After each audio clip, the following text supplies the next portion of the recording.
radio for the masses. Headline edition, July 8, 1947. The Army Air Forces has announced that a flying disc has been found and is now in the possession of the Army. If the game is rigged, change the game. Game changer.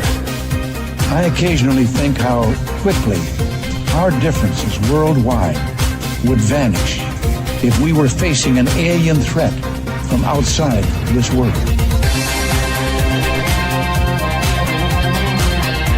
This is Fade to Black with your host, Jimmy Church, on the Game Changer Radio Network.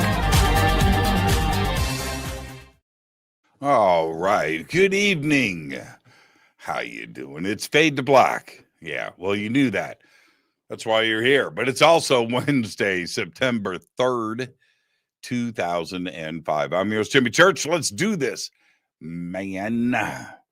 Yeah, this week I'm Fade to Black, another incredible week. I know I say that every week because it is always incredible around here. Monday night, we had Christopher Dunn here talking about the Great Pyramid, his work, and what is being discovered right now underneath Giza and underneath all of Egypt. Pretty incredible. Last night, George Haas, What's on Mars? Great conversation. Tonight, best-selling author Rebecca Pittman joins us.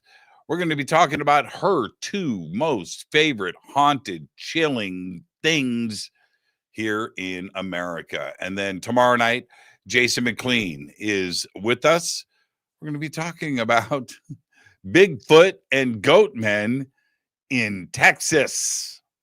Yeah. What a week. Oh, man. Yeah. I wanted to mention really quick before we get things rolling. I depend on my teleprompter. I have a teleprompter right there. Okay. I have 3 cameras, right? Okay. I've got this camera, I have this camera, I've got this camera, right? And above this camera, I'm pointing straight at it. That's the teleprompter. And although with my show, this show, Fade to Black, I don't have set questions. I just know my guest. I know the subject. It's something I'm interested in, and we roll with it. But I depend on the teleprompter for a few things at the beginning of the show, like what I'm doing right now. And when I do the news live during the day, that is heavy teleprompter. All right. I'm doing the news. I'm not improvising the news, right? That's all in the teleprompter. So I read what is on the teleprompter, people. I do.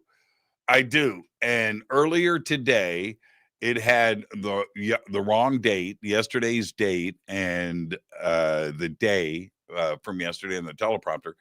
And I'm reading the teleprompter, and I read the wrong date. And I know it sounds strange, and it's a weird thing to say. Do I know what? Of course, I know what day it is, But I'm banging the teleprompter, and I'm just going through it. And if it's got the wrong date, I'm going to read the wrong date. And I don't make those kinds of mistakes often. I don't, and it was there today. And I just want to let you guys know, it's live. It's not taped. You guys know that. And what happens. And when that happens, I know what day it is. I should. I'm just reading my teleprompter. Okay. All right.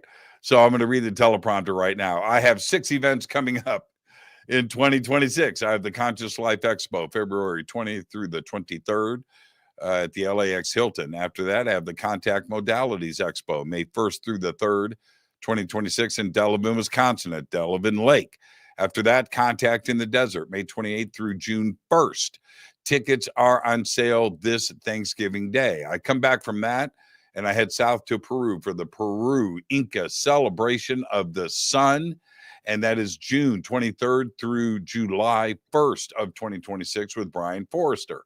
I come back from that, change my bags, turn around and head to the UK for the Monty Python Tour of Scotland. I come back from that. That's August 1st through the 9th. I come back from that, change my bags, and turn around and head back to Peru and Easter Island. Also with Brian Forrester. and that is November of 2026. So I have a full schedule set up in front of all of us that I normally do every year, but now you've got it because I've just read it off of the teleprompter like this. Tonight, Rebecca Pittman is joining us. We're going to be talking about her two most favorite, most chilling hauntings in America. We're going to do that. And she is a paranormal researcher. And these hauntings, the Smurl Family case, which inspired the Conjuring 4, is there. And we're also going to talk about the Bell Witch legend. And I mentioned the other day, I don't believe in coincidences. I love those, and I love synchronicities. I had a friend of mine, my best friend, visiting from Florida. His name is Rob. And Rob and I have known each other since we were kids. And when I say best friends, that's not something you just throw around.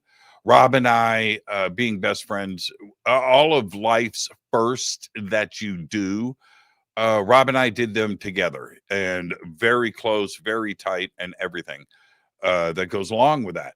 Well, Rob comes over to the house. I posted pictures of it. And Rob comes over, and we have catching up to do. And, and it's so great to see him. And he turns to me and he goes, "Hey, man. So, I know you do UFOs and the paranormal and stuff. Have you ever covered the Bell Witch?" I said, "What?" And he goes, "I just did a tour with this investigator. We went out to the Bell Witch property, and I went into the Bell Witch cave." And he tells me that this extraordinary experience that he had. He heard some things, videoed some things, had a full body apparition.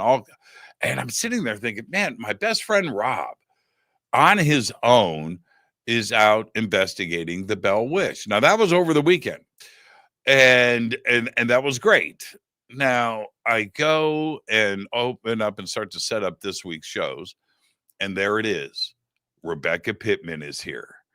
And not only is she here, and we're going to have a great show, but the two things that she wants to talk about, one of them, the Bell Witch legend. Do not ever discount the universe. I find that completely strange. I find it bizarre. I find it lovely. I find it incredible and totally cool. And tonight we're going to do that. Rob is listening to this show. Hello, Rob. And I mean, it was just one of those things where I just sat back and went, "You've got to be kidding me." All right. I think it's absolutely incredible. She is the author of 20 best-selling books in the nonfiction, paranormal, and true crime genres, as well as business books in the creative arts and murder, mystery, thriller novels. Her books are often featured on international TV, radio, and podcast forums. She's a former TV talk show host. That makes my night easy. And an escape route business creator, muralist, and runway model. She lives in the foothills of Colorado, and I would like to welcome for the first time to Fade to Black, Rebecca Pittman. And Rebecca, the universe is trippy, isn't it? Right? I love synchronicities. They're my favorite thing. It's just, and for anybody that wants to dismiss that stuff and live a boring life and there's nothing going on out there, and you know what? Something like this would have happened and they wouldn't have noticed it. That's okay. Yeah, it's a coincidence. No, it is not. It is not. It's so cool when that happens, and you just have to sit back and enjoy the moment. I know that I do. It's incredible, isn't it? Well, one of my favorite definitions is it's the universe leaking into your reality, letting you know I'm here. And I do love that. And I pay attention to that, to intuition, the funny thing is I always get a front row parking space. I don't care if it's Christmas and people are circling the block. Every freaking time I will get right in front of the door, and my sons will tease me about it. And I said, maybe the universe thinks the only thing I'm good for is a good parking spot. I don't know, but I will take it. You and I are on the same page there. I don't know why that is for me, because I have the same thing where I'm blessed with this. I can pull into a parking lot that is full, and I'll go to the first row and pull up, and there's a spot, and I pull in. Everybody that's parked on the other side of the hill, right, all those cars. Okay, all right, I get it, but I've never been one of those people that park. No, I pull straight to the front, and I expect it. So I tell my friends, But and that's people, it. yeah, people that know me know this about me, but I will warn them, and then it happens. I don't understand it. It's a weird thing, and for me, it's just second nature now. I'm But kind of. can I It's give you my take on it? Well, I think it's my diva side. I think Well, it's my diva side allowing me to enjoy being a diva and pulling up into the first spot. I won't dispute that part, Jimmy. But I also believe that you said the magic word, you expect it to happen. And when we do that, we've let go of all the resistance that blocks the good stuff coming in from the universe. And I do believe it's because you expect it to happen. There's no resistance there, and boom. That's my take. Yeah. I love this. Jan, I don't post up from the chat room too often, but it just popped up. I do the parking space thing too all the time. It works. I did it today. I had to go to Lowe's, and I was putting some parts on one of my Harleys, and I needed a tool. At that moment, I jump in the car, I dash up, and I'm like, man, I got stuff to do. I don't have time to go to Lowe's, but I do. I pull into the first spot, right? Parked, everything, just walked in, and it was, I just love it. I love it. All right, before we get started, Rebecca, you get the first time guest disclaimer. Okay, so let's get that out of the way so we can get the show started, which is this. Rebecca, it's just you and I sitting on my couch having a conversation as friends. Where the conversation starts, it starts. Where it ends, but we're going to end as friends. But you have to accept so we can move on. I accept. Okay, that was easy. Let's start here.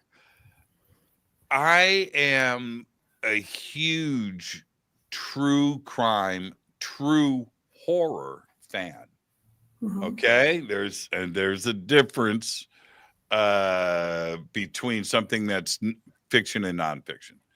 When it comes to this, I thought that it was a small little thing. It was a small genre, and that you would have to go. Today, that is where it's at, isn't it? There are more true crime and true horror podcasts, TV series, things that the world loves this stuff, don't they? And it used to be paranormal, and true crime has surpassed it. They're pretty darn close. But yeah, true crime is a runaway train right now. I watched today. I'm going to throw this out at you. I'm going to see if you caught this yet. Have you seen, there's a new documentary movie, just came out, called Unknown Number. Have you seen it? Ooh, no, but I love the title. It is, I'm not going to give anything away. Here's the setup, though. A girl and her boyfriend, who are in high school, get harassed and stalked by text from an unknown number for 20 months. Okay? 20 months. And I mean,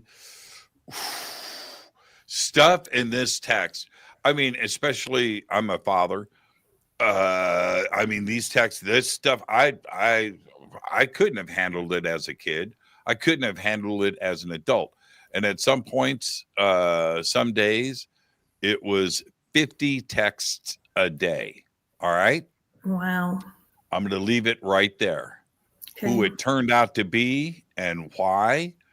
Holy crap. So I saw social media and I see it pop up. Has anybody checked out unknown number? Oh my God. Oh, you know, and then I saw it again. Then I saw it again. And I finally took the time to watch it. Amazing. So go and watch it. Let's see. Has anybody in the chat room seen? I'm just checking right now. Anybody seen Unknown Number? Has anybody seen that yet? I mean, there's I think this is part of it, and we're going to get to it right now with you.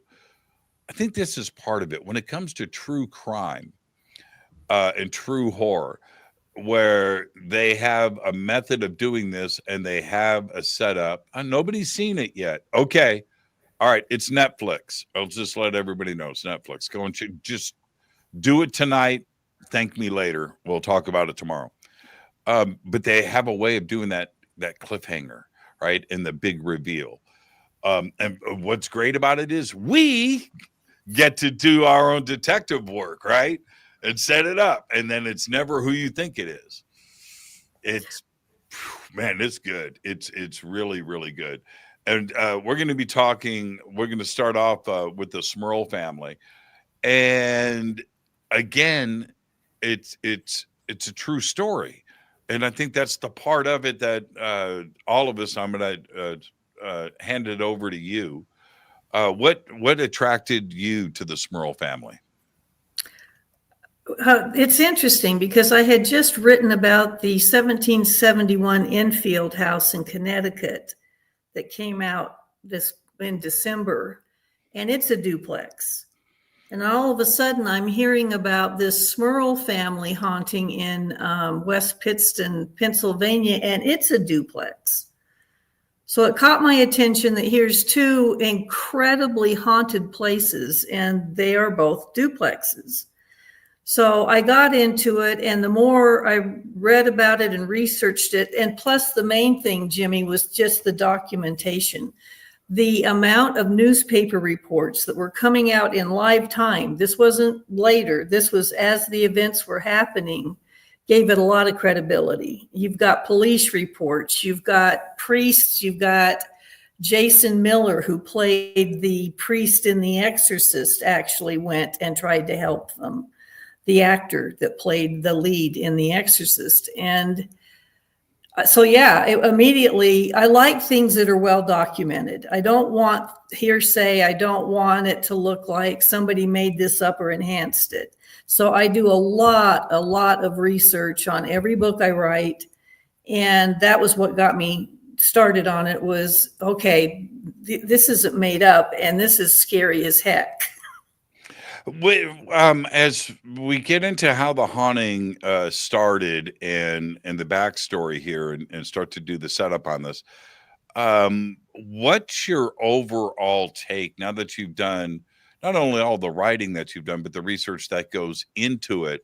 You start to formulate your own ideas and theories about what may be happening. When we're dealing with hauntings in the paranormal and spirits and religious stuff, what ultimately do you think is going on? Is there something that you can explain in a science sense, or does it remain, deep into the world of the paranormal and unexplained? I think every case is different, although a lot of them have similarities. I know people today are very familiar with the fact that a teenager going through puberty will often set off a poltergeist experience. So that's pretty common, and that does happen in the Smurl family. But my first book was about the Stanley Hotel in Estes Park, Colorado, and it is sitting on a tunnel. It's literally sitting on a rock tunnel hewn into the mountain, filled with all these different minerals and crystals, which I'm sure you're familiar with too, the stone tape theory. These are the electromagnetic field of the earth. There you go. But these are causing vortexes. They're causing residual hauntings to be played back. And then there's also negativity. A lot of these hauntings that happen in families are because these families are fighting constantly. There's a lot of negativity. And yes, a Ouija board, things like that can bring something in. So I think the cases are different, and yet a lot of them have similarities. If they're on a ley line, like the pyramids of Giza and Stonehenge, all of that with the Earth's energy, and especially if it's exacerbated by sitting on water, and you know all of this. I mean, all of these things can create conditions, and so it's never any one thing, I don't think, and yet there are similarities. Yeah, and we discussed this so much with, I have the best and brightest guests, and it puts me in a position to investigate, research, go down that rabbit hole. I hate to use that metaphor, but it is truly what you do. And then I buy this house that I'm in now, this house that this house.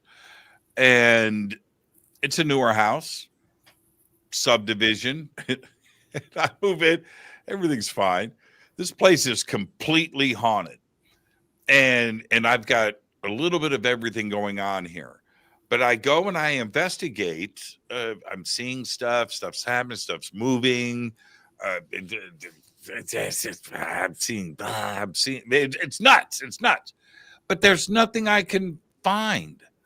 I'm not on an Indian burial mound. I don't have any ley lines that I know of. I don't think that there's anything geological happening underneath me. I live in the Mojave Desert. This isn't the formal site of a mental institution. There wasn't a ancient battleground. Nothing, as far as I can tell. So I even talked to my neighbors. I didn't want to freak my neighbors out. Like, they know what I do, but I didn't want to freak them out too much. But hey, man, so what were the families like before me? Oh, they're normal, just normal. Anything? Okay, all right. Anything else? No, they were great. They were awesome. I was hoping somebody was going to say, yeah, man, the dad killed everybody, right? So I could go, oh, okay, all right, at least so I can get some answers. But I don't have anything here. I don't have any answers. Did you do any remodeling? No. No? Well, kind of. What are you suggesting? That's one of them. Very often a haunting will start after somebody remodels the house. It awakens something that was dormant. Oh, no, I have. Well, no, I haven't. No, I haven't done anything extensive. What about that new toilet, Jimmy? Yeah, I know. Well, okay, I did do a few of those. I'm messing. But well, I guess that counts. I mean, I built this studio and I put all of the sound walls in and stuff, but I didn't change the room itself. But I did build the studio. The rest of that, I'm glad that you said that. I would have never thought of that, but I didn't. No, I haven't. No. Well, there's also haunted artifacts that people accidentally bring in from a flea market. I mean, we don't know what's attached to some of the stuff we bring home. Well, it started when I moved in, though. Okay. So when the house is empty, before the moving vans were here, all right, it started then. I mean, crazy. I have artifacts here and I've moved stuff, but that's came in way after the haunting revealed itself. Yeah. And it's kind of slowed down too, as well. I know that we're here talking about the Smurl family and the Bell Witch, but I need answers, Rebecca. I need answers. And I don't, every time I start talking about the subject, the one thing that I can say, it hasn't stopped, but it's slowed down compared to what it was. Well, that's hopeful. It might be you're open to it. I mean, look at your show and the subjects that you talk about. It might think it's found a kindred spirit in somebody that'll understand it. A lot of these hauntings are people who don't know they've died, which broke my heart. When I interviewed Lloyd Arbach, he said a lot of them don't even realize they're dead and they're wondering why you're in their home. And that really made me sad. but there's just such a wide field with this. But yeah, the Smurl thing, and for people who don't know, the Conjuring 4 Last Rites is coming out day after tomorrow on September 5th. And it is a highly anticipated movie because it's supposed to be the last one in the series. And it is about the Smurl family. So I lucked out because I did not know that when I started writing the book. And so that turned out nice. Well, there are no coincidences, young There's lady. not. There's no coincidences. What's the foundation of the story? Who were the Smurls? What's the time period? Okay, so can I describe the house? What the one thing about the house first? Rebecca, Because- it's your show. I'm Okay. just some dude with a microphone. You do what you want. Well, for one thing, West Pittston, Pennsylvania was built on the mining industry, and it was built on the cave system. And there were a lot of cave-ins that happened in that area. And in 1980 or 1896, a cave-in killed 58 men. Well, guess what year the house was built that this Smurl family moved into on Chase Street? It was built in 1896, not far from where these caves had caved in. They found pig bones in some of these cave-ins. But the thing that's interesting is the Smurl house is on a residential street, but it's the oldest one there. It used to sit in an empty field with nothing around it. And then in the 50s, they started building newer homes. And so here's this little duplex sitting at the end of the street, and it is massively older than all of the other houses on the street. So do with that what you will, but it was built above a cave system, and it was really old, and it was also not far from a cemetery. But in 1968, Janet met Jack Smurl at a church dance. They were both very religious. They both wanted to raise their children in the Roman Catholic faith. And when they got married, they moved in with Jack's parents, Mary and John. And luckily, Janet adored her mother-in-law. They all got along. And this was in Wilkes Barre, Pennsylvania. Well, Hurricane Agnes hit it in 1972 and just wiped out the town, including their home. So they moved over to the house on Chase Street in West Pittston because it was a duplex, and the older Smurls, Jack's parents, took one half of the duplex, and Janet and Jack took the other half. At that time, they had two small girls. And while they were living there, they gave birth to a set of twin girls. So all in all, there were 4 daughters in the end. And that's who they are. The first time that I covered and talked about this haunting, I wanted to do a deeper dive into it. It's one of the most intriguing cases. But I'm going to start here. You mentioned the duplex. Mm-hmm. I remember the first time that I saw that house. I went, well, that's haunted, right? I mean, you know, and the back of the house looks haunted. Most of the historical photos, some are in color, but most of them are in black and white. And when the original research and the investigation went into that, all of that stuff's in black and white. It just looks haunted. Yeah. Perfect setup for all of this. They move in. All of this takes place in the I shouldn't say all of it because I think it was haunted way before they moved in, but they moved in the early 70s, didn't they? 1973, right. October 1st. So Jack's parents bought it for only $18,000 back then. And they sold the other half to Janet and Jack and the girls for only $4,000. So it was a deal, but it was a fixer-upper. It was horrible. It had been owned by an old woman that lived for a while on one half. The other half had been unoccupied. I mean, it was pretty much disgusting. So that's where your remodel comes in. That's the first thing they did was start trying to fix it up. And what happens first? obviously we have so many investigators, and the media grabbed hold of this case, and Ed and Lorraine Warren and all of that. We'll get to all of that. But before the craziness kicks off, and you're right about this too as well. I don't want this to get past me. I'm sorry about that. It's a documented case. We have books, we have investigations, we have a couple of movies. We've got the new movie that is coming out tomorrow, The Conjuring 4. This case isn't something that has escaped everybody. This has been out in front, researched and investigated by just about everybody that had skin in the game, right? It's because, I mean, these newspaper reports, this became a nationwide story.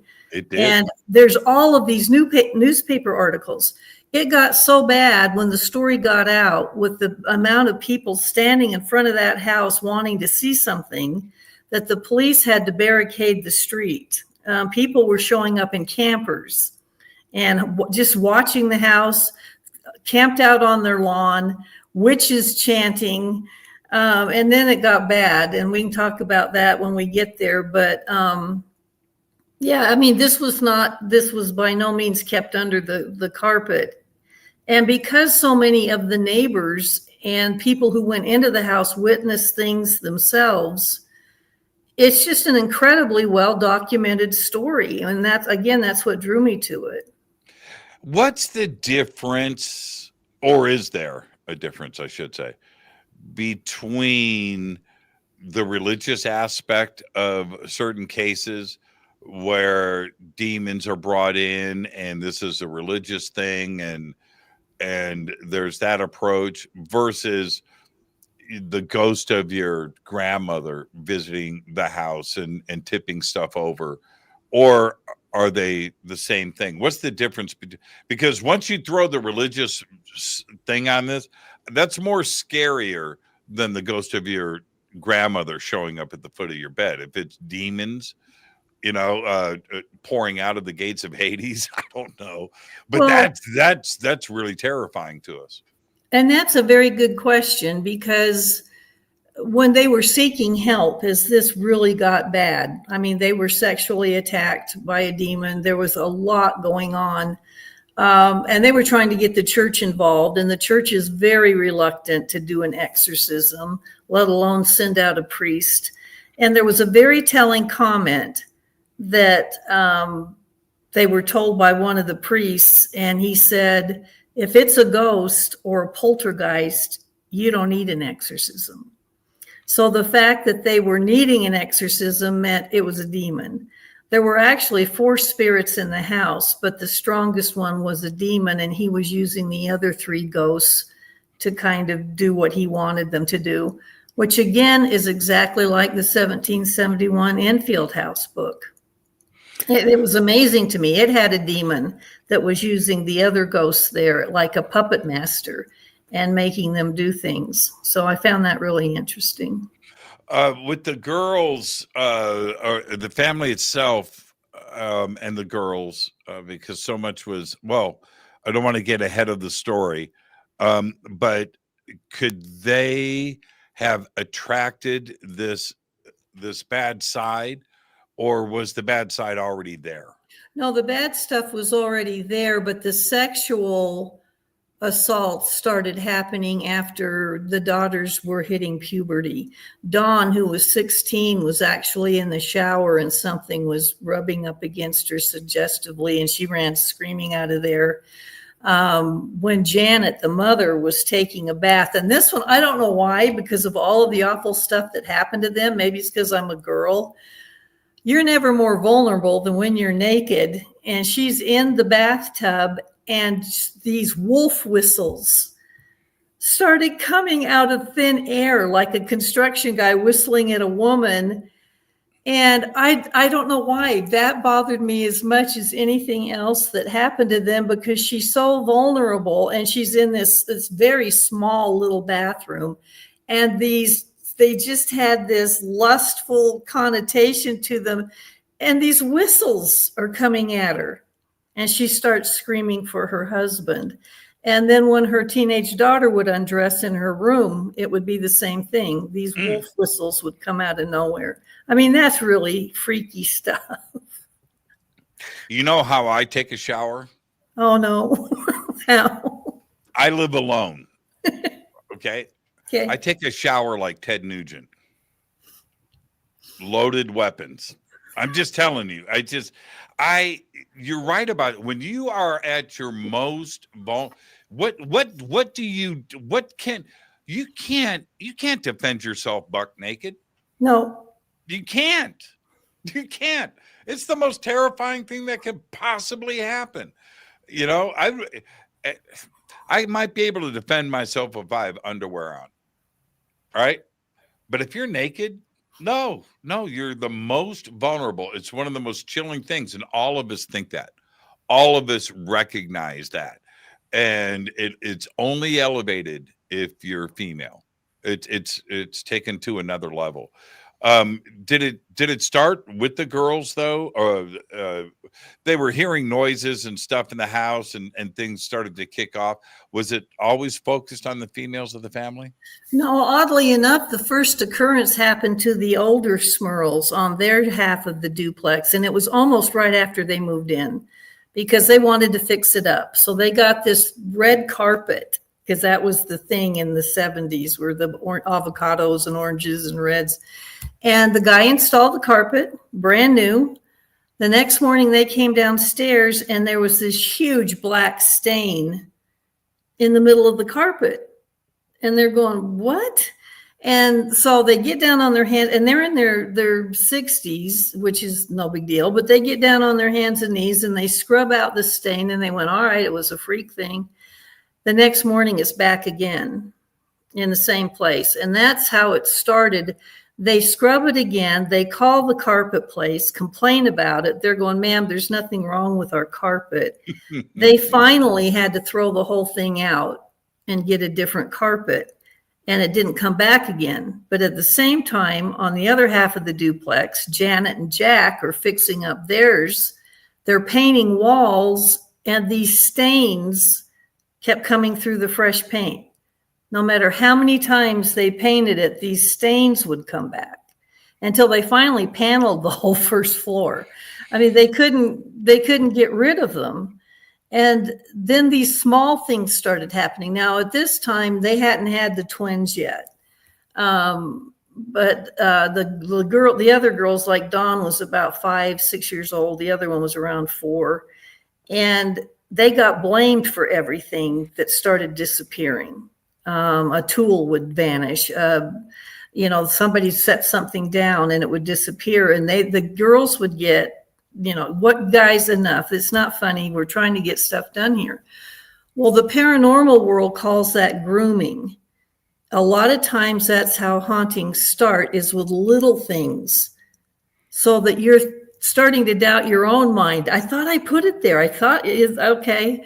And it's starting to undermine the feeling in the home, the security, and it will try to isolate the members and start to get them fighting with each other. And this was a really loving, really religious family. And so they didn't fight often. And so anyway, it started with that. And then finally, the Jack and Janet remodeled the bathroom because they had girls and it only had a little shower.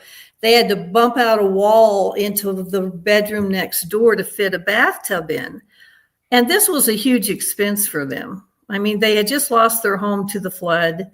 They're putting in all new stuff, all new piping, making sure the electricity wasn't the old knob and tubing and all of that. And so they bought new sink, new tub, redid everything. They were so proud of themselves. And the next morning they walked in there and it looked like something had taken a sledgehammer to the sink. Big chunks of it were broken off. It looked like something with talons had raked down the wall and just marred the bathtub till it was worthless. They had to start all over again. So it started pretty quickly. And yet what amazes me is even then, I'm thinking, how do you explain that away? And yet they seem to keep thinking, all right, that was a one-off. It won't happen again. I don't know what happened, but let's keep going. And they had put all their money into this duplex, and they didn't really have anywhere else to go, which happens a lot too. It would happen. It's the same thing today. You know, the expenses are expenses, and you go and you do this. In most cases, it's your life savings. You know, Yes. it's everything that you've got, and you just you just go buy another. No, that's not the real world. You're stuck. You bought it. This is your investment, and you've got to write it out. That's frightening to me. I just 3 days ago, you're right. It's the little things, right? And they're always there. They're always there. And this happened 3 days ago here at the house. It's the little things. I walked in to my master bathroom in my bedroom upstairs. And on the floors in there, it's a tiled floor, but in front, I have dual sinks.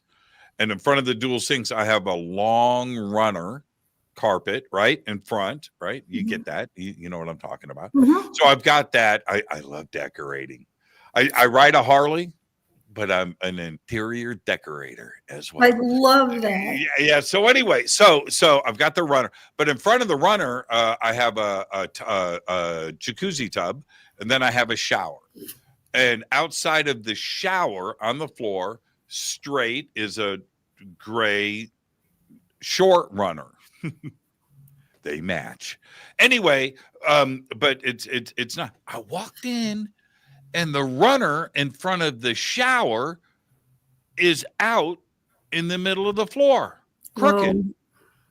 And I just stopped and I looked, and I just pulled it back, straightened it back out, stood up and go, okay, all right, whatever. And I say it out loud to the ghost. I'm talking to the ghost.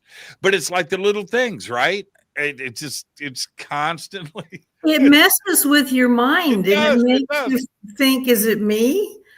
It's kind of insidious. It's like it's having fun with you. But right. I don't get scared anymore. Wow, that's impressive. I just turn to I just turn the other side and just live with it. But but their dog gets thrown, right? And picked up and thrown. The daughter's thrown down the stairs, Yes. And that's where that's taking it another step. It's one thing to have a busted up sink, right? But when your dog, the family pet is being thrown around, and your children are being thrown down the stairs, now it's taking things to another level, isn't it? Yeah, not quite yet, but it's getting there. The next thing that happened is Jack was watching TV. He loved Westerns. He had his favorite idol was John Wayne. He had a framed picture of him on the wall in the living room. It's a new television set, and it burst into flames. And I mean, it's just melting the entire inside. And I can't even imagine the smell of a burning television set. And he gets the flames put out of that. The next day, they had a brand new electric stove that Janet was so excited about, because the one that was with the house was just one step above a campfire. But she's sitting there having a cup of coffee after the girls went to school, and all of a sudden sparks and smoke start coming out of the electric stove. Then the toaster catches fire. Then Jack's new car that he bought when he got promoted at work, which he was so excited about, he hadn't had a new car. He's driving, and flames start coming out from under the hood of the car. So it was like this was a whole thing around fire all of a sudden. And again, they're trying to explain this stuff away.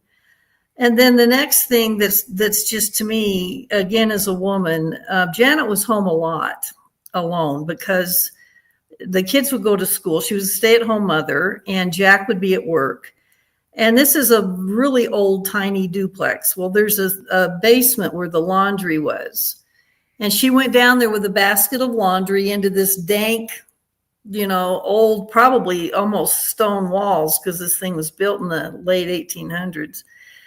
And as she's putting the clothes into the laundry, she hears Janet. And she's down there by herself. And at first she's thinking, okay, I didn't hear that, because she's, turning, it's swishing water. She's turning everything on. And then she hears it again. And it's right behind her, and it's Janet. And she thinks it sounds like her sister, who was going to come visiting later. And she thinks, well, she got here early. And she goes, I'm in the basement.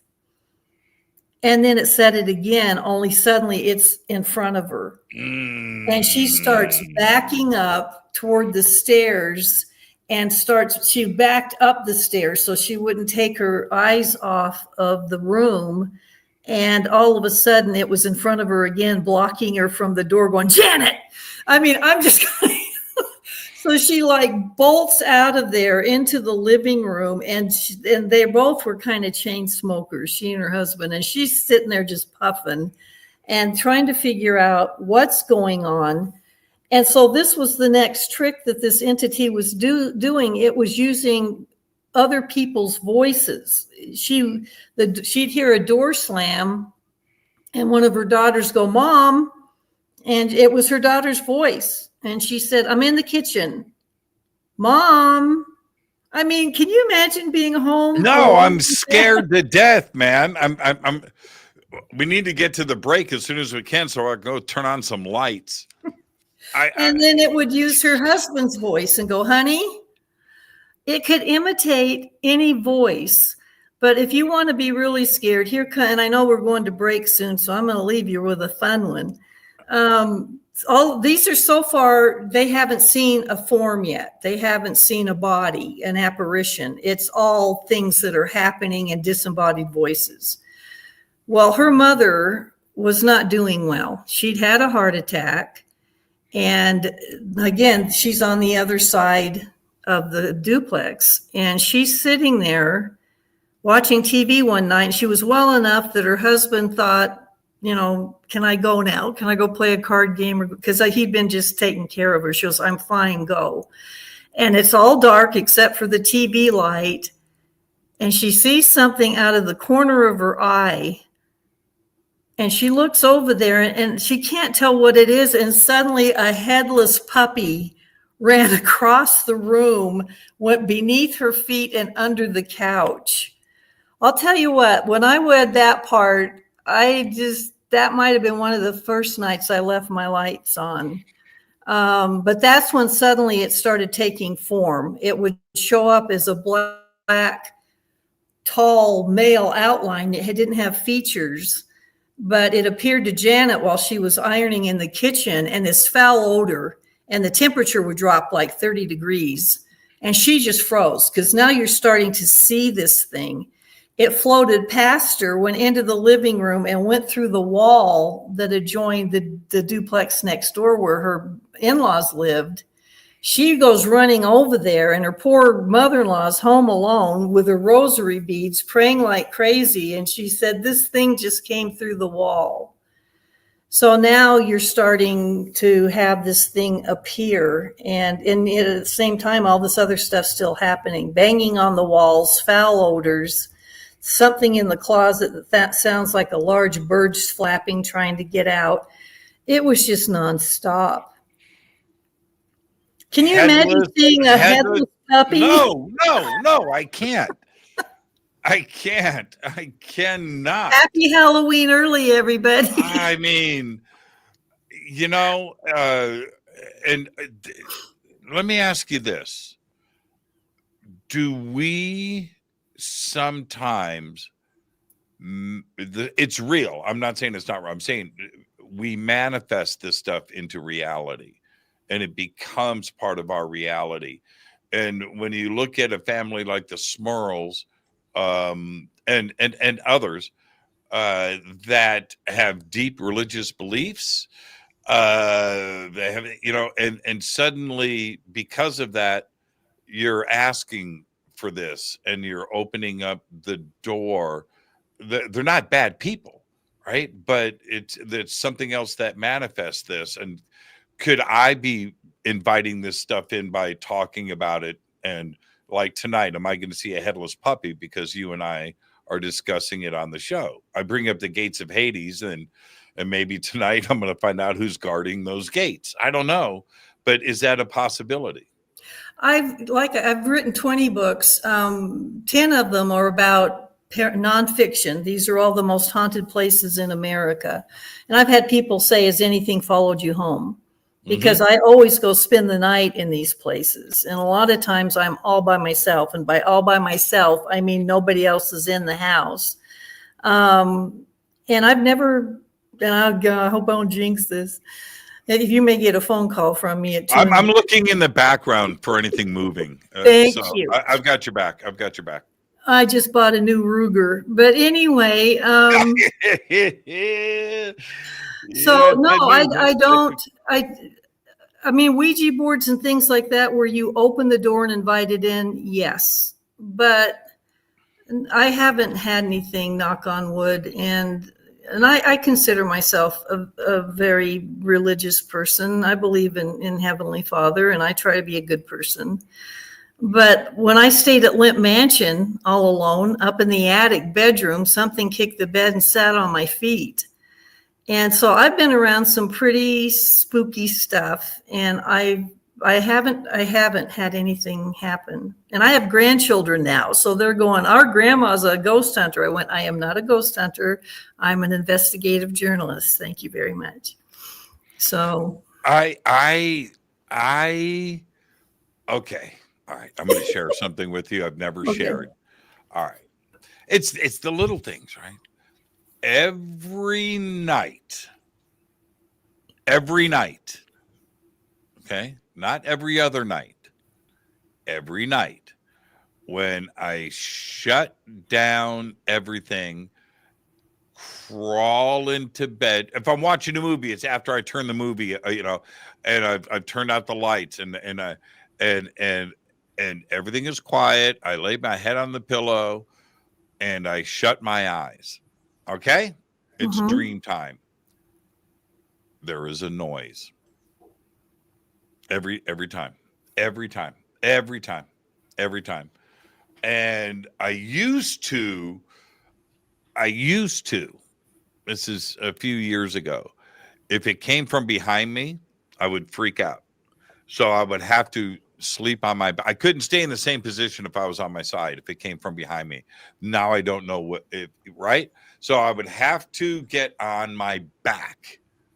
I couldn't, right? And so, but now I don't give a shit, right? No matter where it comes from, I don't open my eyes. I don't react. Yeah, I'm scared, but I don't show noise. What do you mean noise? It could be normally. Now, I haven't had the "Hey Jimmy, good night" voice of my dead father. No, I haven't had that. But it's always a right. It's something, and it's only once, and that's it. I mean, it's to the point. It's to the point, Rebecca. Like, I give it like 10 seconds. Right? It's like I know it's going to happen, and there it is, every night. So night. It's right. Now, it's right after you get in bed and close your eyes, like that fast. Yeah, pretty much. Yeah. Wow. Pretty much. Now, I liked your Ruger comment. So, on my king size bed, okay. On that half of the bed, on the blankets, is something. I leave it right there. Yeah, I leave it right there. I don't want to say it live on the air. It's not a Louisville slugger, I take it. Well, I have that by each of my doors in the house. Yeah, for sure. But but there's yeah. Well, I heard gunshots in the hallway at Limp Mansion. Really? A dog bark, and then I was researching the story about the Limps, LEMP, and they introduced lager beer to America. They were super wealthy in the Gilded Age, and what happened was 4 of them over this generation shot themselves in the house. And when I heard gunshots in the hallway right outside my bedroom door, that these were not muffled. Yeah, I jumped and it was bang, bang, whoo. And I found out later that the last limp that shot himself, Charles, shot his dog first because he didn't want to leave it behind and then shot himself. But I couldn't reconcile the pattern. If he shot the dog first, don't you think you'd hear the gunshots or the dog first and then the gunshots? But the dog bark came at the end, unless he missed him when he was Or shooting. it was the dog's last gasp. Yeah. But that one's chilling. That's a residual haunting that the house was playing back. Yeah. I love spooky. that. I love that. Before we get to the break, let's talk about the sexual assaults, because suggesting that leaves it open to interpretation to the audience. What happened?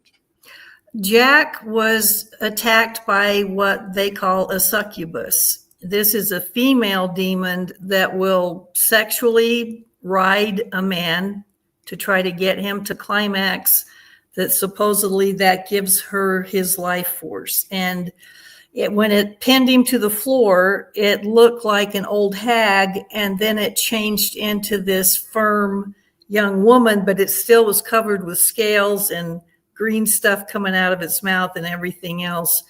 It attacked him twice. And then Janet was attacked by an incubus, which is different. It's a male demon.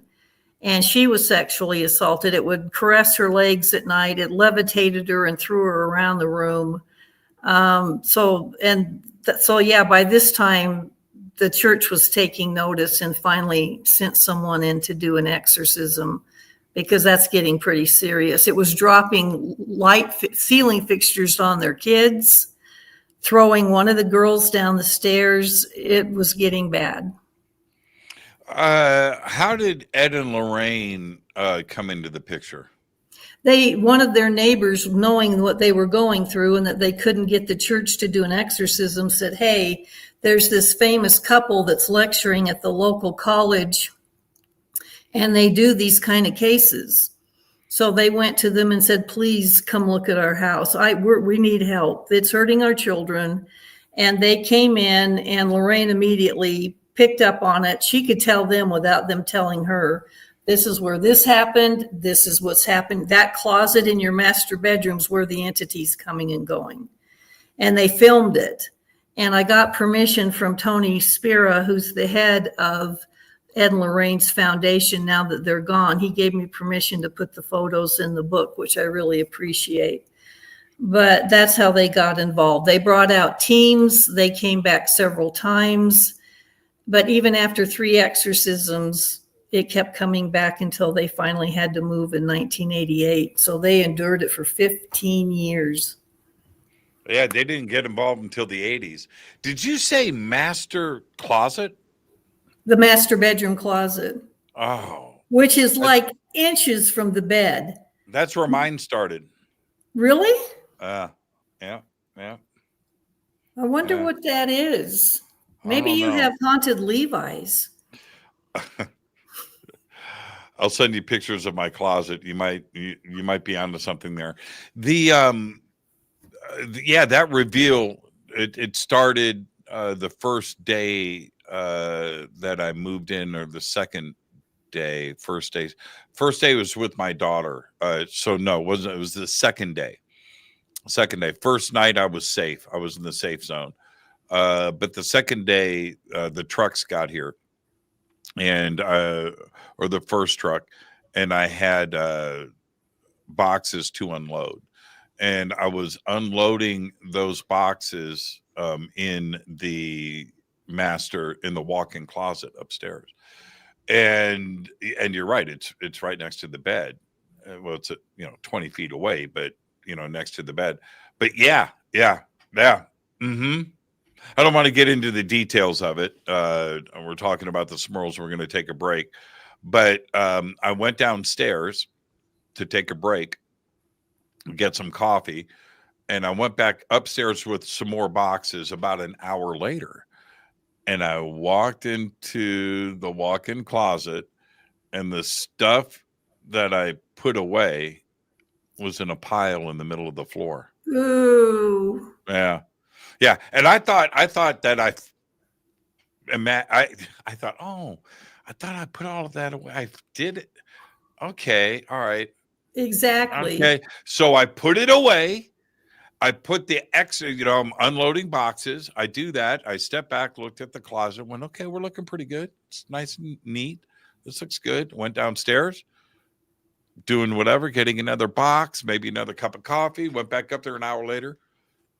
Wash, rinse, repeat. It was in the middle of the floor. And then I screamed. I did. I screamed. I fell out of the door. I fell into the bathroom. And I went, okay. All right. What's going on? Wow. What a welcome. I said it out loud. What's going on? Wow. Yeah. It's pretty wild. But the master closet, very interesting. All right. I'm your host, Jimmy Church. Our guest tonight, Rebecca Pittman, is here. We're talking tonight about her 2 favorite most haunted places, stories, cases in America. We're going to take a quick break. Rebecca, you stay right there. I'm your host, Jimmy Church. We'll be right back after this short break. Stay with us.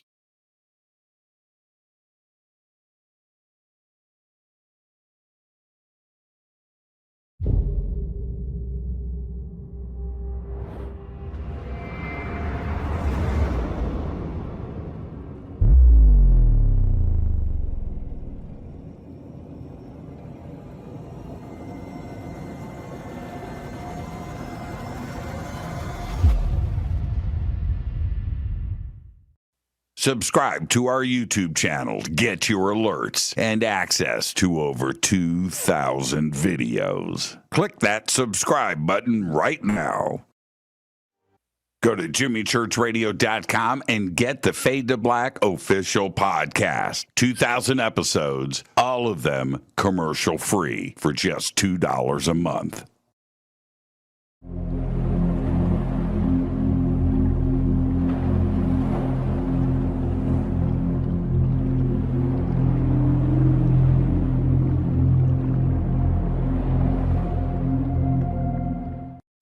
Watch Into the Vortex on Gaia TV. It's Fade to Black for the screen. Simple to do. Go to Gaia.com, search Jimmy Church, or click on the link below.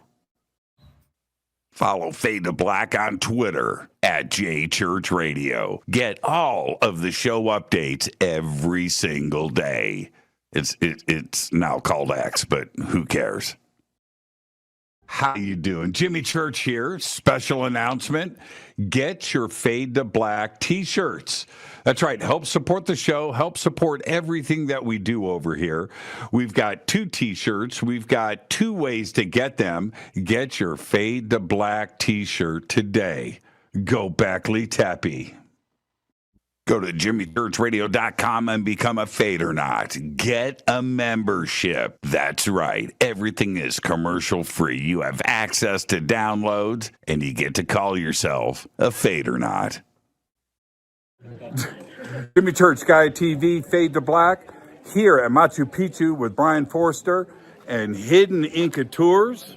Amazing tour so far, Brian, but we're here to announce what we're going to do next year in 2026. What's going on? Okay, November 2026, we're going to have our major tour of Peru and Bolivia, either a pre or post tour of Paracas and Nazca on the coast. And then after that, 6 days in Easter Island. Bucket list, Easter Island. Come join Brian and I and his amazing team here at Hidden Inca Tours for Peru, Bolivia, and Easter Island. Signing out. Say goodbye, Brian. Bye, gang.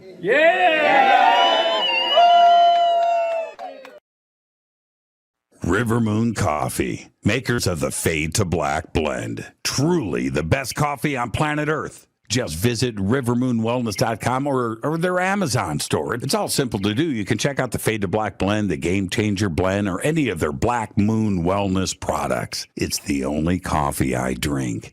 It is the best, and it's Doc. Again, rivermoonwellness.com.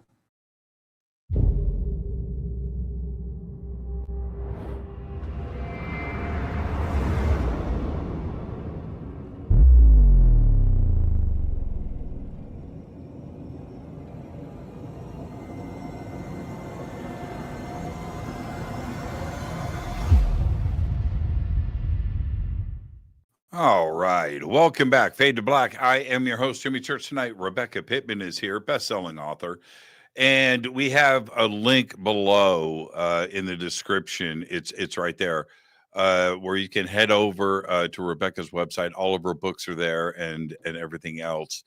And great stuff. So go and do that and get the book that is dealing with these cases like the Smurl Family, which is absolutely incredible.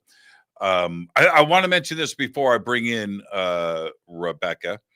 The watching that commercial that I cut with Brian Forster at Machu Picchu, the crowd that you hear at the end of that's not dubbed.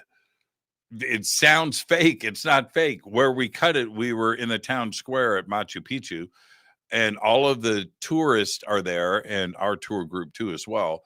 But and there are hundreds of people, and Brian and I are cutting this commercial, and everybody respected that and stopped, and there was this huge crowd around us watching us cut this commercial. It took 60 seconds or whatever. But that's them yelling and screaming at the end. It was really cool. And I left that in. It just warms my heart to see that in that moment. That's not dubbed. That was actually real. And I just watched it right now. So I wanted to share that with you. All right. Rebecca, Ed and Lorraine Warren come into play. Before we move on to the Bell Witch, I want to do the wind down here. Ed and Lorraine Warren, I've seen, as you have too, as well. And the audience, you can go out there and check this out. Ed and Lorraine, I don't want to, well, it's kind of like a press conference. They do it from the, like the front porch, right? And he's talking to the press. And it's great historical footage, isn't it? And he gets out there and he goes, man, I was there. Stuff is moving, the refrigerator's shaking. I think that's what he says, right? Stuff is moving, and we're playing music in the house. We're playing religious music, and we're trying to exercise this thing. But this family is going through it. Was that the end of everything? Was Ed and Lorraine able to chill things out? How did this case come to a close? Well, I can't even tell you all the stuff in the 1 hour we've had. There's so much more. But no, they tried altogether. I think 4 different priests came in and tried. Father McKenna, who was very famous priest, he came in and did the second exorcism, but these are not ordained. The church just did not want to do it, did not want part of the publicity because it had just blown up. People were throwing beer bottles and bricks through the Smurls family windows.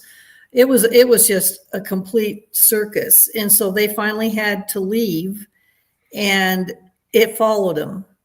It followed them to their other house and immediately started slamming doors and scratches on their bodies. And this was in 1988. The church finally in hang on, sorry, I got to look at my note real quick. Was it 1986?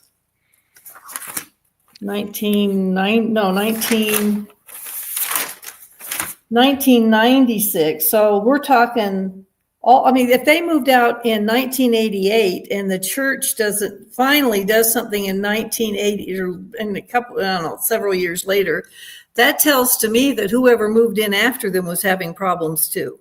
Yeah. I mean, why would you exorcise a house after these people have already gone? But Karen Smurl, who is now with some of the interviews she's done, she's an adult. Her children are seeing things in their home, and she's trying to train them. Has it hurt you yet? No, then just try to ignore it. So whatever it is attached to that family, and it is still with them today. So Mary and John finally passed away. Jack passed away from diabetes, and but the girls are grown now and have kids of their own, and they're still dealing with some of this stuff. Could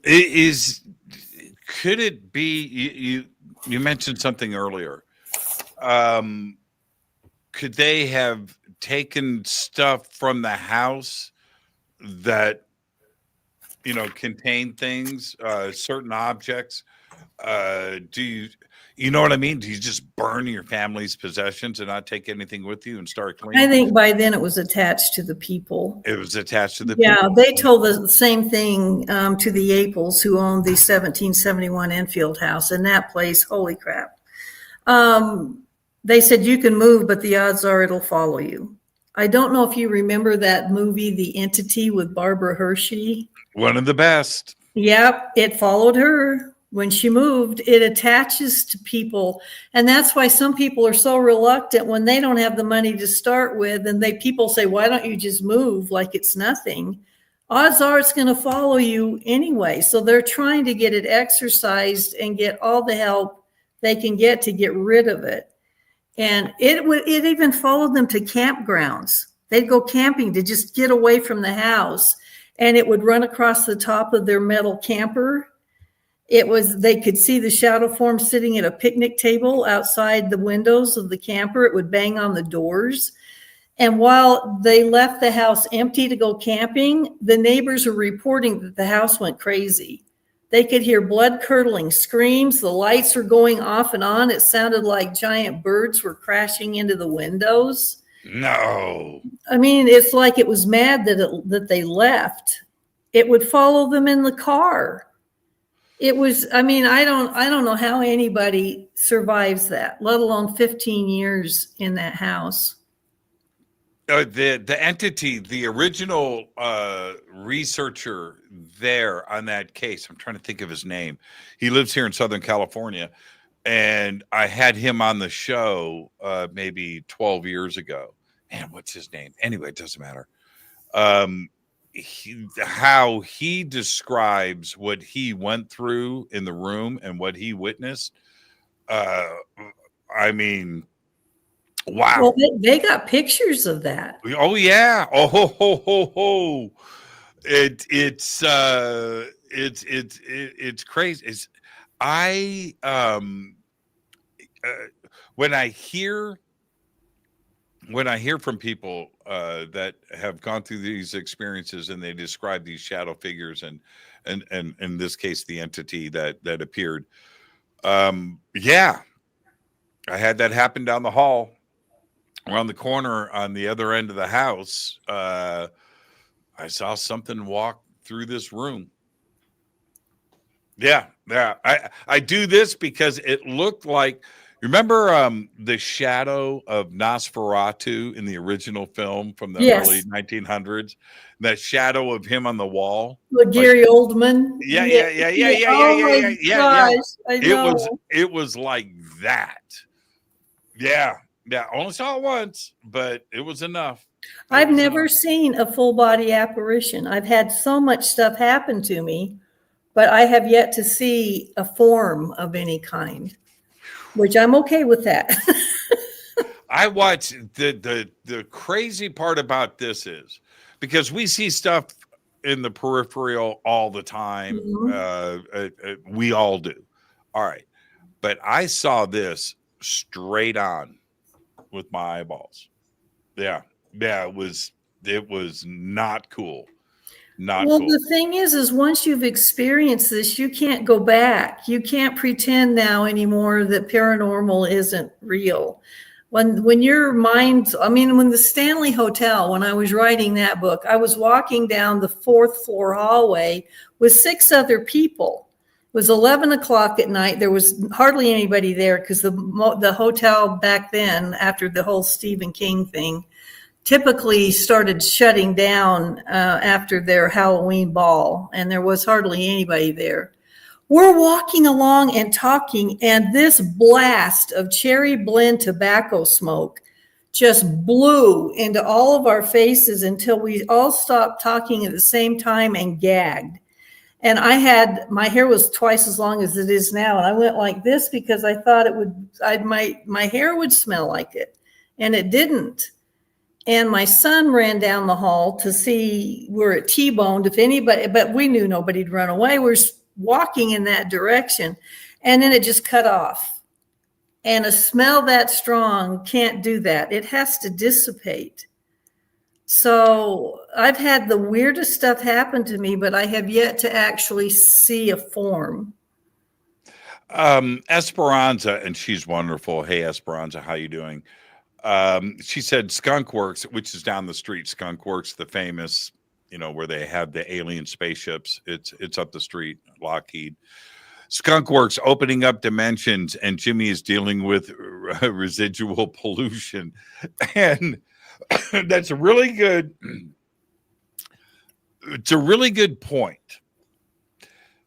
CERN over in Switzerland doing those experiments that they are doing over there, trying to create black holes, speed of light collisions of particles, and the accelerator, and just to see, is there a danger? It's kind of like a Ouija board where science is out there goofing around trying to do something. And is it possible that science could open up a portal to another dimension and let spirits and bad stuff through another dimension and let them loose on planet Earth? I think we're already experiencing that. I wouldn't say let them loose, but parallel dimensions, I do believe, already exist. And with CERN, one of my favorite things is quantum entanglement, where particles can react that are clear across the world simultaneously. So when you're seeing things that are there and then not there, like they can go through walls, or I do believe they can go into other dimensions. And when we talk about the Bell Witch, a lot of people wondered if the Bell Witch Cave was a portal that the witch was using to come and go. So I do believe in parallel realities, and other things, I think, are interacting back and forth with our world. Some people are in tune with it and can see it, and others can't. But yeah, I don't have a problem with that. My best friend, Rob, who was just here this weekend and told me about the tour that he took in the Bell Witch property just recently. I think he did it 2 weeks ago. But this is what he said about the cave. He said that there was about 5 people down there, and the friend that was with him had a thermal camera that they were looking through in the cave. He didn't have anything at that point but the flashlight on his cell phone. Okay. The friend that was with him looking at the thermal imaging said, "What is that?" And then points into the darkness. He looks over on the camera and sees a figure standing in the darkness on the thermal camera. But there was nothing in the back of the cave. But he sees it and then he said he comes off of the thermal camera and is looking in the back of the cave, and this thing walks straight towards them. Ooh. And he said he saw it with his eyes. He said it was a figure, arms, legs, walking, physical, black. And as it started to step out of the darkness towards them, it faded out. And when he thought it was going to be on top of them, and then it wasn't. And everybody in that cave saw it. That's pretty cool. Yeah, that's what I said. I go, dude. Man, we were terrified. I go, man, that is the coolest thing ever, man. He goes, man, we were frightened. It was just scary. He said, I've never seen a ghost. I've never seen anything like that. And it just walked. Yeah. And he said it was normal size. It was a walking black. Yeah. Yeah. He said, he said one other thing that was crazy. He said it wasn't see-through. Whoa. Yeah. Well, is it Zach Baggins? Is that Ghost Adventures that Zach has? Yes. Okay. He did the Bell Witch Cave. And if you get a chance, if you haven't seen it on YouTube, it's pretty amazing. They captured some pretty insane EVPs in there, and it is a female's voice. And they are shooting into, there's a lot of holes in there. There's branch off tunnels and holes that you can't fit through very well. And he looks into one of these holes, and the witch's name was Kate. And he said, Kate, if you're in here, show me something, show me anything. The EVP picks up, here I come. And it was so clear, and it was the same voice they'd heard earlier. And this white orb comes shooting out right after it said, here I come. And it was one of the most impressive pieces of footage that I've seen. And it freaked everybody out that was in the show. But a lot of people have heard her whispering in there. She's actually rescued. Back when the Bells lived there, one of the little boys that was playing in the cave got stuck in one of the holes, and she pulled him out. The kids were starting to panic. They couldn't get him out, and she literally pulled him out by his feet and drug him all the way to the entrance. So yeah, it's pretty amazing. They certainly have a lot of stuff coming out of that cave. Okay, let's get to the beginning of this. The Bell Witch is named after the Bell family, and so let's get into that, the historical side of it. I've talked about this case a lot, and I'm always learning something new about it. It's pretty fascinating, but to have something like this in a rural part of the country that just seems to be pretty well documented, and there's a pretty solid foundation historically in and around this case and the Bell family. So let's start there. Who were the Bells? Well, John and Lucy Bell got married in North Carolina and had 5 children. And then he went through a series of crop failures and a lot of other stuff. There was a rumor that he had murdered an overseer. In other words, it was time to leave. So they took their 2 slaves, Chloe and Dean, and moved to Tennessee, to the Red River Valley area, which is Adams today, and started anew. And a lot of their neighbors had already gone before them and said, this is gorgeous. You got to come here. So their property was 320 acres, and it butted against the Red River. So there was all of this wildlife. In fact, the Smoky Mountains at that time had more black bear than anywhere else. And deer and fox and fish. And so their crops were thriving. They had 3 more kids, including Elizabeth, which Betsy is featured quite a bit as one of the main people the witch took her wrath out on. So they set up this house. They've got slave cabins. They've got a tobacco barn. They've got crops, huge property, a lot of other slaves. And so they were fine for 13 years. Nothing happened. And that's the big mystery, why it began. But it started out with, there were the main bedroom for Lucy and John was on the main floor, and the kids had bedrooms upstairs on the 2nd floor. 2 of the kids were already grown and married, and the boys shared a room, and Betsy got her own room because she was the only daughter left. Her sister Esther was married. So there's 2 boys to a bed, making 4 altogether in this room. And they awaken one night to what sounds like something gnawing on the bedpost, like a rat, which is not unheard of. I mean, they're surrounded by woods. So they get up and they light the candle, and they're looking in there because it was so loud. They're expecting to see chunks of the bedpost gone. There's not a scratch on it. So this starts happening every night, and then their blankets start slowly being pulled off of them. And this is both beds. So it's not like one of the kids is kicking a blanket off. It was just moved very slowly, and they lean over, and because at this time they're going, I don't know what's going on, but nobody's thinking paranormal. Right. They pull it back up, and it pulls it back off again. And that's how it started, was with the gnawing noises and then chains dragging across the floor sounds. And then it went into Betsy's room and started tormenting her with the gnawing sounds, taking her blanket, but she had long, beautiful hair. It would tie it in knots and actually tie her hair to the bedpost and then slap her. So you could hear this stinging slap like an open palm across the room, and it seemed to be targeting her. And then it went downstairs, and it was the gnawing sounds in the parents' bedroom. But Betsy was getting the worst of it as far as physical attacks, and that's how it started.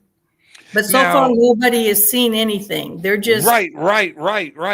Because if I understand correctly, that nobody in the community was talking about. Look, this is before electricity, before the internet. There was a time before cell phones, right? Okay. So, but this was going on in other houses, and nobody in the community was talking about it because it's private stuff that goes on in the home. But as it turns out, that this spirit, whatever it was messing with a lot of people, including the Bells at the same time.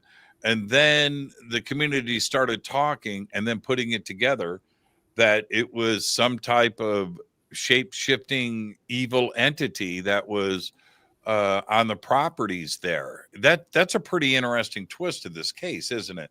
When everybody gets together going, oh, it's happening to us too. It's not like this was a rumor that hit the street and people took off and turned it into some kind of folk tale. That's not the case, is it? Well, for a while, it was just the Bells. And they didn't want to tell anybody because they were well respected in the community and they thought they'd be made fun of. But the first time they actually saw something was John Bell was out in the big stalks of rows of corn, and something ran. And he thought, what the heck was that? And he's got his shotgun, which was with him always. He goes to the next row, it's running. And finally, at the end of the row, here is this dog, but it had the head of a rabbit with big green eyes. And he'd never seen anything like it. And when he shouldered it to shoot at it, it took off and he never could find it. Then after that, the slaves were reporting strange lights flitting about in the trees. And keep in mind, this is the noises in the house. I mean, they were exhausted. Nobody got any sleep. This went on every night until finally John told Lucy, he goes, I'm going to have James come spend the night. I need somebody to verify this, see if they can help me figure out what this is. So their best friend and closest neighbor, James Johnson, came over. And a lot of times when you bring in a witness, the paranormal will clam up. It didn't. It pulled out all the stops. It pulled his blanket off. It slapped him. And he was one of the people that would go around and preach. A lot of times you didn't have to be an ordained reverend or anything. You could go in people's homes and read the Bible and preach. And he would do that a lot. So he's an eyewitness. And then the word starts getting out. And suddenly people are wanting to come witness this and see it. And as soon as this witch realized she had an audience, she started to speak. And that's when it gets weird. It's no longer just noises. While people are gathered in the parlor, it started out as this guttural, like she was trying to form words and that didn't have a voice box, couldn't figure out. It would be somewhere in the corner, this whispering, and then she started being able to articulate more until finally she could talk. You couldn't see her, but she could tell people, complete strangers, where they were from, what their house in another county or state looked like.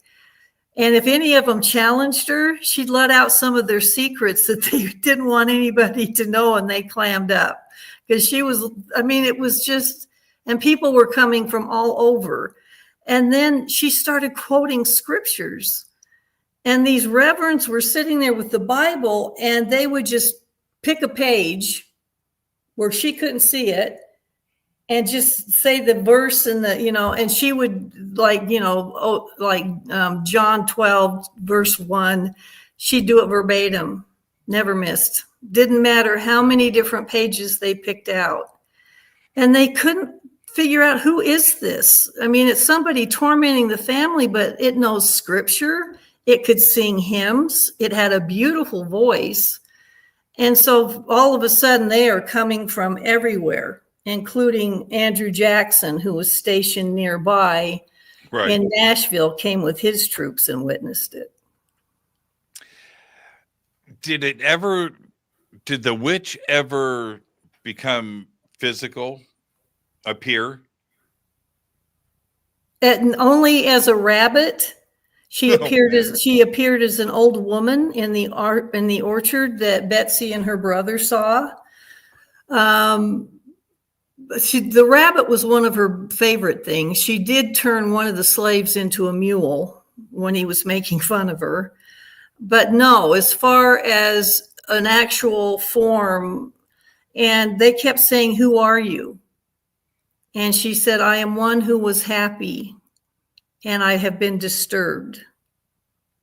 And so she now starts jerking them around. They said, "What do you mean?" She goes, "I was an Indian here," and the Indian burial grounds were very prevalent. Right. If somebody accidentally dug one up, John had them go respectively, put everything back. And so they found out that one of John's son's friends who wanted to see the burial ground that they dug up, his son Drury took his friend over, hoping to find artifacts, something expensive that they used to bury with Indians. When he couldn't find anything, he stole a jawbone, brought it back to the Bell home, was playing with it. Drury wasn't happy about it. And when he got bored with it, he threw it against the wall, and a tooth fell out and fell between the cracks in the floorboards. And so they're thinking, that's got to be it. If we find that tooth and we go put it back, she'll go away.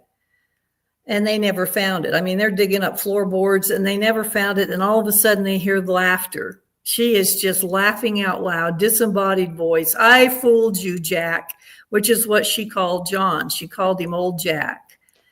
So then they just, "Tell us who you are." "Well, I was someone who buried a treasure."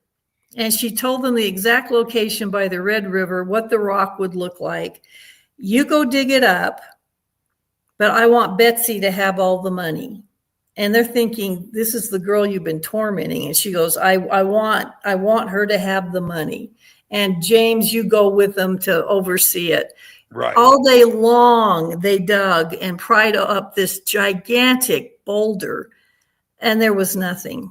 They came home dirty and angry at the end of the day. And once again, she burst out laughing and said, "I fooled you again." So finally, they were wondering if she was Kate, the ghost of Kate Batts, the witch, because Kate lived on a neighboring farm and was contentious and tended to rub everybody the wrong way. People thought she was a witch. And they said, "Are you Kate?" And she decided to go, "No, that's good enough." So she took the name Kate. Nobody believed she was actually the witch of Kate Batts. But she did historically, she has been given the name Kate, though, because of that. Yes. And she just said, "Yeah, you can call me that." Right. And is it a case of, and I could see this, so I'm just going to ask you, is it just jealousy and romance? Was Kate jealous of Betsy? The odd thing is that as Betsy got into her teens, this young man, Joshua Gardner, was just crazy about her and trying to court her. Right. And Kate said, "You're not going to marry him." And the attacks on Betsy got worse. She she pulled her by her hair up off the floor. Yeah. And what have you got against Joshua? And she finally broke them up after they got engaged. She broke them up. I don't know what that was. I really don't. When I was in second grade, this girl, Mary, pulled this other girl's hair over me. So it happens on the playground. I can see how that would happen. Yeah, it happens. I didn't stop to see if it was a poltergeist or whatever. I didn't stop to do that. But one would kind of, I mean, it seemed like Kate had it out for Betsy the whole time. And Joshua comes along and it just amplified things. Yeah, but then Kate soon changed to John Bell, the head of the family. And she kind of let Betsy alone for a little while because Betsy gave in, wasn't dating Josh, but she made John's life a living hell. His tongue swelled up so badly that he couldn't eat. He couldn't talk. He said it felt like a stick, like a bit was going across his tongue, biting into his cheeks. His face would go into contortions. He'd run fevers, and she just made his life a living hell. And then she started announcing, "I'm going to kill you, John Bell." And he got worse and worse. If he was out walking, his shoes would fly off his feet. Even though they were laced up, his son would bend down and double knot them. And they go flying off. For 1817, this case has it all, right? It's amazing. Wasn't this is my memory? Okay, I could have it wrong, but didn't Kate then slap Betsy and then use her like a voodoo doll? No, like stuck pins in her. No. She would take her comb out of her hair and make her shoes fly off. She scratched her, she slapped her. And then Betsy would go into trances where her eyes would roll back and she'd convulse on the floor. And right when they thought she was dead, she'd come out of it. But the odd thing was Kate loved Lucy, the mom. Couldn't say a bad thing about her, called her old Luce. And Lucy got really sick one day and was bedridden, which was just so out of the ordinary. These are really healthy, husky farmers. And some kind of fever or something, and the witch went crazy. And again, it's just her voice. And she's in the room where the neighbors are administering to her and putting cocoa. And she goes, Luce, what can I do for you? Please speak to me, Luce. And she quit eating. Lucy did. And they were worried about her. All of a sudden, the voice says, I brought you something, Luce. And these hazelnuts come falling down out of the ceiling onto the bed because they were growing everywhere around there. She goes, eat that, Luce, you'll feel better. And Lucy was really weak, and she goes, I cannot crack them. And she goes, hold on. And you hear the cracking noises, and she cracks them and drops them on the bed. And she couldn't eat those, so she now starts dropping clumps of wild grapes from the ceiling onto the bed for her. And was just wringing her hands and said, should I sing for you, Luce? And she had a beautiful singing voice. And Lucy said, yes, that would make me happy. And she sang her this beautiful church song. And didn't everybody in the family at some point come down with some type of affliction? No. Oh, okay. It was just Betsy and John and Lucy. Lucy did recover, but John kept getting worse until finally the doctor was called in from Port Royal, which took him a while to get there. So back in those days, you tried to fix things yourself. And he'd left his medicine cabinet there with these medicines to be given to John, who is now bedridden. And one morning they come in and he's dead. And there is this strange purple, dusky, dirty bottle sitting in the medicine cabinet, and all of the other medicines are gone. And nobody's ever seen this thing, and it smelled horrible.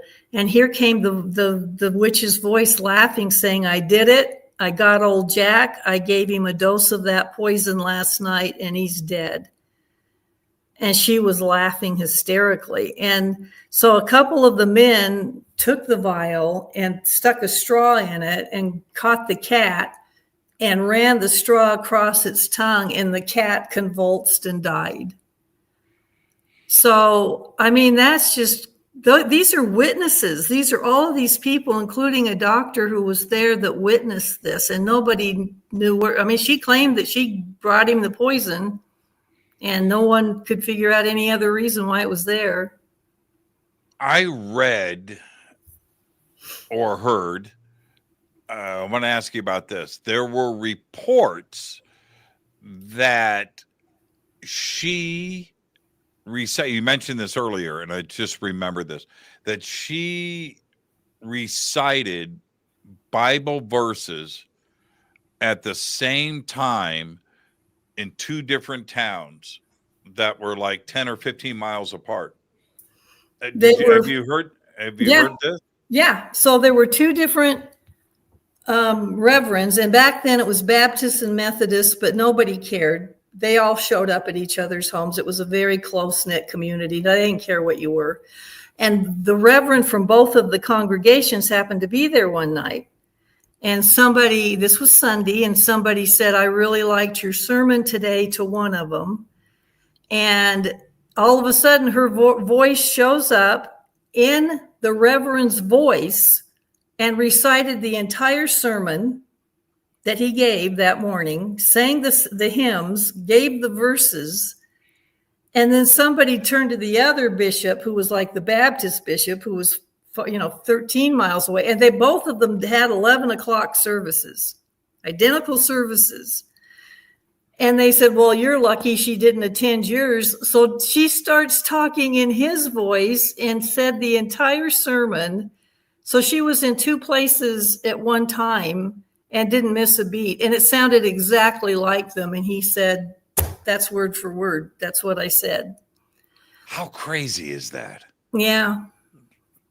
That's just crazy to me. And how did oh man, we're at that.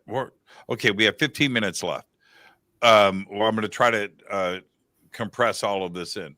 I have so many questions, and you have taught me so much more about the Bell Witch than I already knew, and I love this, and the audience is really digging this. Didn't they burn a witch? And if they did, who did they burn, or what did they burn? Not with this story. Yeah, no. William Porter. That's my favorite part. So so don't tell me I'm crazy. No, I'm sorry. Well, he didn't get it done, but he didn't get it done. He attempted to, and so my point is who. Okay, so William Porter was one of their good friends who kept coming all the time trying to help them. He was a bachelor. He lived in a home that was just 2 rooms that had a big fireplace partition in the one wall that separated the 2 rooms. It's wintertime, the fire's going. He's laying in bed, and this creeped me out so bad. And he hears Kate's voice, and by now he recognizes it because she puts on a performance every night at the Bell's house. And she goes, I am cold and I want to crawl in bed with you. No. And he goes, well, Kate, if you'll behave yourself, okay. He felt the blanket lift and something scaly slide up next to him. And she was actually hogging the blanket. She rolled into like a taco and took the blanket with her. And he all of a sudden, you could see the outline of a person, which was new. And he thought, I've got her. So he grabs up the blanket. She's trapped inside. You can see her whole form. And he's running toward the fire to throw her in the fire. He goes, I'm going to burn you up. Right. And this odor starts coming out that is so overwhelming. His eyes are watering. He's trying to get to the fire. And it just kept getting bigger until he was gagging and he dropped her and ran out the front door. And when he came back, she was gone. But ew. I dated someone in the 80s. Uh-oh. Very similar. It was in Hollywood, Sunset Strip. Yeah, she was pretty scaly too, as well. And the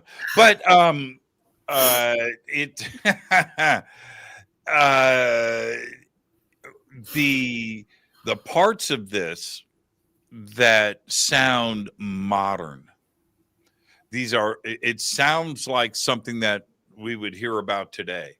It's very strange, but we're talking about 1817 here. Yeah. To have bilocation and apparently entanglement of this entity at two places at the same time, 15 miles apart in two different towns, shape shifting, bouncing around, voices that are being heard out loud. These things are they just sound like a modern part, but this is 1817. That's the fascinating part about this case for me. But that's also important because they still believed in witches then. It was in the Bible, thou shalt not suffer a witch. Even though the witch trials had been, in the late 1600s, people still very much believed in witches. So it wasn't a stretch for them to believe that this entity was a witch. And Richard Williams Bell, one of the sons, wrote his whole account of it and called it Our Family Troubles, the account of the Bell Witch of Tennessee. And it's fascinating reading, and you can tell this is a guy that was right there. So John Bell dies, and the kids grow up. Betsy ends up marrying her old teacher, Richard Powell, because she had to break Joshua's heart. She realized if she married him, the witch was never going to leave him alone. And then, so the house, after Lucy dies, it's turned into storage. Then it's broken up into timber. It's divided up among the male heirs, and they build houses still on the property at different locations. And today, the descendants of the Bells, and there's a lot of them still there, have things happening in their homes. And we're talking today. Yeah, my friend was just there. He was just there. He said the adjacent property, that there's just the foundation there. But the Bell property, there is a house that is there. He doesn't know the age of that house. So that's you think that's a rebuilt? He says it's old. He doesn't know if it's the original Bell family. It's right next to the Bell Witch Cave. It's not where the original house stood. They did a reconstruction to show you what it looked like back then. Now, and it's got a museum at the back. Tell us about the cave and where is it on the property, and how big is it? Like I said, my friend was just there. It was fascinating, and apparently. There's something still hanging out in that cave. My friend saw it. Is the witch still running around on the property? She told them when she left, she finally left them after she killed John Bell. She said, I'll be back in 7 years.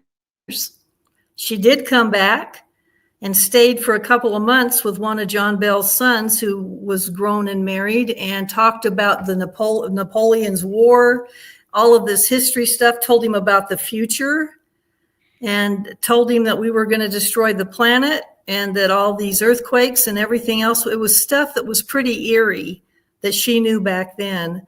And then when she left, she said, I'll be back again in 100 years. But she never did. But maybe she did. And maybe she's in the cave. The cave is where it was, even when the house was standing, it wasn't very far away, maybe a half a mile. And it sits right above the Red River. In fact, when it floods, which is a lot, it actually has a little waterfall that comes down on the other side of it into the river. And the opening now has a gate because it's run by a tour company. They keep it locked. It does flood often, so there's a danger. So if you're going to try to see it, call ahead because it's not always open. But it's narrow. I'm a little bit claustrophobic. I'm going to Egypt to go into the Great Pyramid of Giza in November, and I'm a little nervous because I get a little. The Great Pyramid. Let me relax you. The Great Pyramid is Disneyland. You're not going to get claustrophobic in there. Okay, it's the bent pyramid that will freak you out of your mind. Okay, so. Most tour groups, when you go to Egypt, they'll go to Saqqara first, and you'll go to the Bent Pyramid and the Red Pyramid out in the desert. That's fine. It's amazing. It's cool. just don't go in them. The bent pyramid is probably the most dangerous thing I've ever done in my life. And I've done crazy stuff. All right. I've wrestled a polar bear. I drove a car off of the end of the Venice Beach Pier into the Pacific Ocean just to practice escaping from a car. All right. I fear nothing, but I will never go back in the bent pyramid. Okay. I won't do it. Not going to do it. Have you seen the Serapeum? Oh, yeah. Yeah. Been there many times. Oh, I'm excited about that. Yeah. Serapeum is unbelievable. They gave me one morning, the priest there and the director of the Serapeum gave me the keys, and we went down. It was like 7 a.m, and I got to unlock it and go in and flip the switch and turn on the lights. I was the first person in. It was pretty cool. Pretty cool. Amazing. This will be your first time? Yes. Okay. The Serapeum is mind-blowing. It's really the thing about it, and we're talking about hauntings. There's spirits all over Egypt, and you attract that stuff. You're going to really dig that part of it. But the Serapeum, when you get there, it is Lawrence of Arabia. It's the Sahara Desert. Okay, that's what you're looking. You're looking at sand, right? It's sand. And the step pyramid is not that far away. But anyway, but when you get there and you walk up, you can't see anything. It's sand dunes.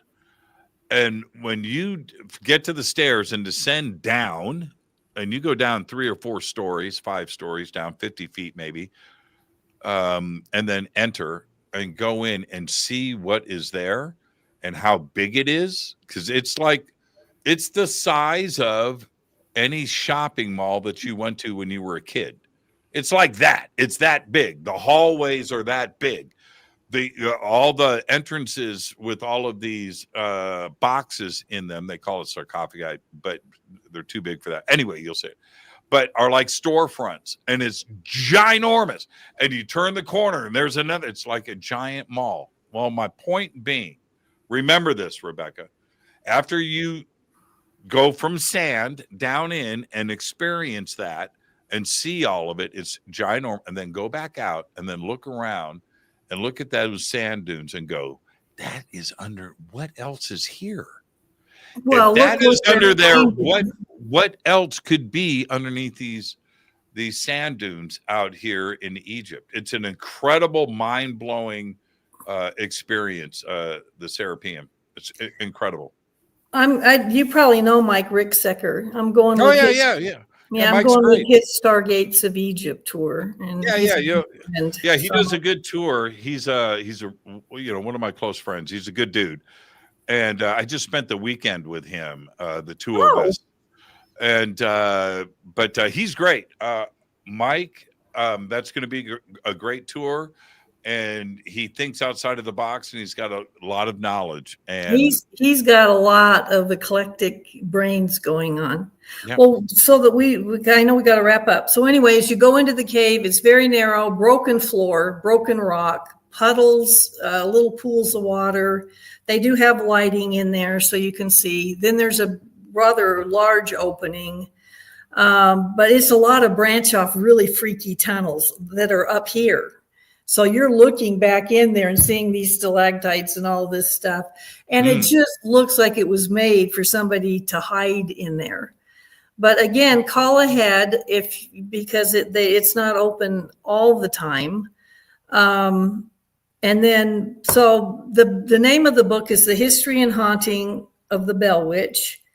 And then the Smurl book is The History and Haunting of the Smurl Family Horror. And again, that movie with the Conjuring 4 comes out September 5th. I want to say something to you real quick. Can I? That's off topic. It's your show. I'm just following your leads. Well, you're going to like this. Okay. I've been noticing your guitars. Yes. My sister dated Joe Walsh. Oh, really? Yeah. And she had him call me one night. They lived right down the hall from each other in Beverly Hills, and they were dating. It was like 2 a.m. And she woke me up. I said, Marlena, what? She goes, somebody here wants to say hi to you. He was so stoned. I couldn't, the only word I recognized was Becky when he said my name. And then she took the phone back and she went, isn't he cute? That is just too cool. He had Elvis's, do you call it a flying V guitar? Yeah. Mm-hmm. He had Elvis's flying V guitar and he gave it to her and she gave it to my brother. Wow. Yeah, there's one right. Let me move my chair. See, I'm backwards. Right here. There's one. Yeah. Exactly. But isn't that fun? I just saw, I love talking music. I just saw the Eagles play the album Hotel California. It's the Hotel California tour. And I saw this in San Diego with my friend Lori, and we were in the front. And seats like this for a concert like that, it was amazing that we were in a position to do this. Anyway, but I sat right in front of Joe Walsh, and he was right here, man, all night. I got Joe. I mean, I got the whole band in front of me. We're in the front, but I was right in front of Joe, and he's just amazing. I'll tell you a crazy Joe Walsh story. I'll make this really quick. On my birthday, 1986, I was telling you about my friend Rob that just went to the Bell Witch Cave, right? Rob and I, 1986, we're at a guitar convention. And Rob comes up and says, hey, man, this was at a hotel in Santa Monica, small thing. He goes, Joe Walsh is playing in a private room downstairs. Oh. And I go, bullshit. And he goes, no, man, come on. I know where it's at. So he takes me downstairs. We go up to this room, and there's this door there. It's locked. There's nobody there. And I knock on the door, and somebody opens it. I go in, small room, like a small banquet room, 20 feet by 40 feet. There's a drum set at the end of the thing, but it's tiny, like a bedroom. And I go and I stand in front of the stage and I look down, and as I just kind of standing there going, Joe Walsh, really? Here he comes. He walks in, he's standing right in front of me, and his drummer comes out and a bass player, and he looks down at me and he goes, how you doing? And he's, what? Is this really happening? Right. And there, by that time, there's like 10 people in there. And Joe Walsh blows into a James Gang tune on my birthday. And I'm standing there with my arms crossed, and he's 6 inches in front of me. And he played for like an hour and a half. And so anyway, about a week later, it was incredible. And by the end of all of that, there was probably 20 people in that room, 20. And about a week later, Music Connection magazine comes out, and I get it. And I'm upstairs in my bedroom, and I open it up. There's a picture of me standing like this in front of Joe Walsh. And the caption is, Joe Walsh plays surprise private thing at blah, blah, blah, blah, blah. But there's me right there with my friend Rob standing next to me, standing in front of Joe Walsh. And the way that they do a surprise thing, and you could tell the room was empty, and it was just me. I got my arms crossed going like, Joe, show me what you got, bro. You know, it was great. It was amazing. Where is that framed and hanging? I know, right? I do have it though. I do have it. I trust you. You didn't hang it on the wall? It's this big, the picture. But oh my gosh. But that really happened. Yeah, it was just one of those things. And I've never been around Joe privately where I can go, like he would remember. You know, but I would definitely tell him that story. Maybe that guy can play. Oh my gosh. I think he's one of the top 5 guitarists in my opinion. He's probably, I don't know if he's 80. You know, I don't know how old he is, but he's been doing it since 1968, right? But I got to tell you, I just saw him on stage for 2 or 3 hours and he was amazing. His pipes were there. His chops were there. It was just absolutely incredible to see him throw down like that. I'm so happy for you. That's such a once in a lifetime thing. It was pretty cool. It was pretty cool. It was pretty cool. Rebecca, thank you so much. I look forward to having you on the show again. We can just do this all night long. I love it. We got to talk about the infrastructure under Giza next time. I'll talk to you. When you get back, let's when you least expect it in Egypt, it's going to come and find you. Okay, so come back and tell us some stories. Thank you. This was a pleasure. Thank you, guys. Safe trip, and tell Mike I said yo. And tell Rob I said yo. I will do that. Have a good night. Rebecca Pittman, everybody. What a great show. What a perfect night here on Fade to Black.